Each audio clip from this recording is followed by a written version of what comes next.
Bonjour, je m'appelle Stéphane Olivier, je dirige l'agence de marketing et communication StratEngine à La Roche-sur-Yon depuis 8 ans et je suis moi-même consultant expert en stratégie marketing.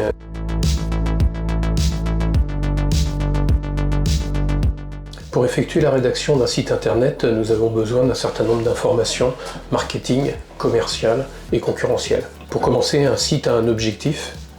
Cette rédaction elle est destinée à des personnes qui visitent le site pour les convaincre ou pour leur expliquer des choses.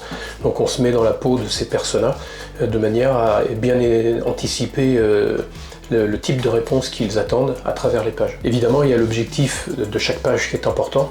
Est-ce que cette page a une vocation commerciale? Est-ce que cette page a une vocation d'information? Est-ce que cette page a une vocation simplement de naviguer à l'intérieur du site? Et tout ça, ça va influencer notre style rédactionnel. Dans la rédaction, on peut séparer la rédaction de messages marketing qui vont être là pour convaincre, de la rédaction de storytelling qui vont être là pour raconter une histoire et pour rassurer les clients, et de la rédaction technique qui va être plutôt liée aux offres de nos clients.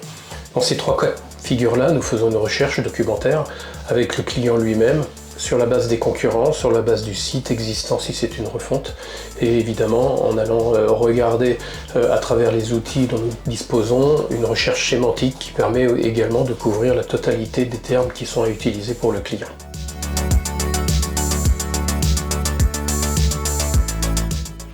Oui, bien sûr, on utilise l'IA dans la rédaction et ça fait déjà même plusieurs années qu'on l'utilise. Maintenant, l'IA n'est pas faite pour générer des textes qui sont mis bêtement comme ça directement sur un site internet. L'IA nous sert dans la conception, nous sert à trouver des idées, nous sert peut-être aussi à trouver d'autres formules, d'autres tournures de phrases.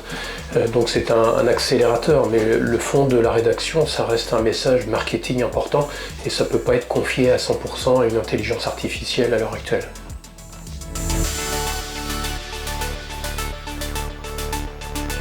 On parlait plutôt de risque. Le risque de rédiger soi-même, c'est de rédiger aussi pour soi-même. C'est-à-dire lorsque nos clients rédigent eux-mêmes une partie du texte, ils le rédigent pour eux, comme si c'était eux le lecteur, et ils se mettent rarement à la place du persona.